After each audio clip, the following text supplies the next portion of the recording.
योद्धा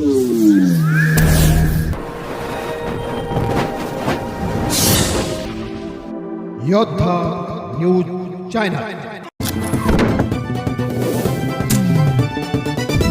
पशुसंवर्धन क्षेत्रातील यशोगाथा सोशल मीडियाच्या माध्यमातून जनतेपर्यंत पोहोचवा. डॉक्टर नीलम गोऱ्हे यांचे आवाहन. पुणे. पशुसंवर्धन हा ग्रामीण अर्थव्यवस्थेचा मुख्य कणा आहे. या विभागाच्या माध्यमातून ग्रामीण भागात अनेक सकारात्मक बदल घडत आहेत. या यशोगाथा आणि शासकीय योजनांची माहिती सोशल मीडियाच्या प्रभावी वापराद्वारे लोकांपर्यंत पोहोचवा. तसेच महिला पशुपालकांच्या सक्षमीकरणावर विशेष भर देण्याची गरज आहे, असे प्रतिपादन महाराष्ट्र विधान परिषदेच्या उपसभापती डॉक्टर नीलम गोऱ्हे यांनी शनिवारी पुण्यात केले. ज्येष्ठ पशुवैद्य प्रतिष्ठान महाराष्ट्र यांच्या वतीने आयोजित गौरव पुरस्कार वितरण सोहळ्यात त्या अध्यक्षस्थानावरून बोलत होत्या. औंध येथील पशुसंवर्धन आयुक्तालयाच्या सभागृहात हा कार्यक्रम 7 मार्च रोजी उत्साहात पार पडला. वडिलांच्या स्मृतीप्रित्यर्थ उत्कृष्ट पशुवैज्ञानिक पुरस्कार कार्यक्रमाच्या प्रास्ताविकात प्रतिष्ठानचे अध्यक्ष डॉक्टर रमेश वझरकर यांनी सांगितले की 2011 मध्ये डॉक्टर नीलम गोऱ्हे यांचे वडील डॉक्टर दिवाकर शंकर गोऱ्हे यांना जीवन गौरव पुरस्कार मिळाला होता. त्या काळात त्यांनी संशोधकांसाठी स्वतंत्र पुरस्काराची संकल्पना मांडली होती. ती पूर्ण करण्यासाठी डॉक्टर गोऱ्हे यांनी त्वरित आर्थिक मदत केली.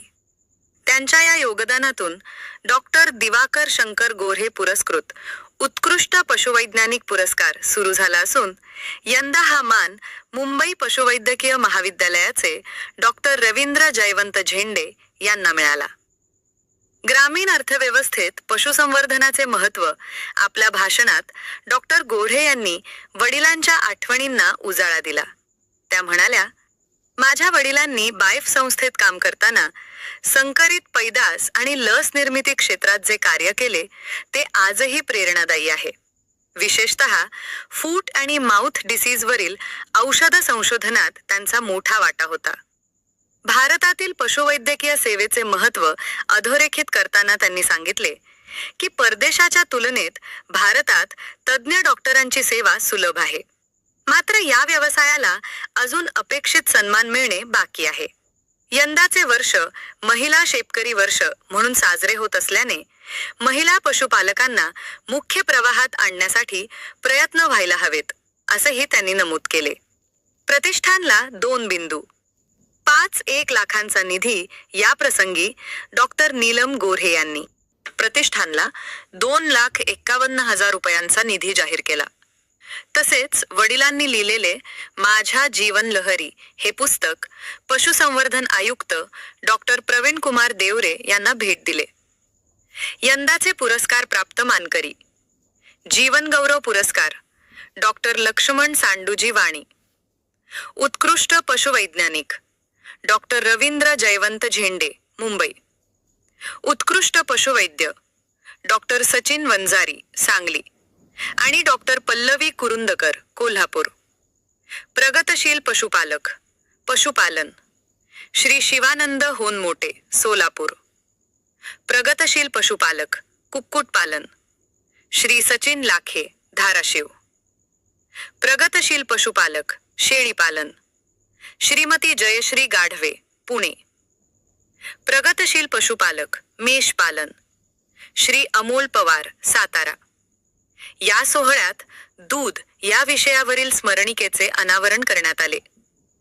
कार्यक्रमास पशुसंवर्धन आयुक्त डॉक्टर प्रवीण कुमार देवरे, अतिरिक्त आयुक्त डॉक्टर श्री मुकणे, डॉक्टर रमेश वझरकर, श्रीमती जेहलम जोशी, श्रीमती रश्मी जोशी यांच्यासह अनेक मान्यवर उपस्थित होते.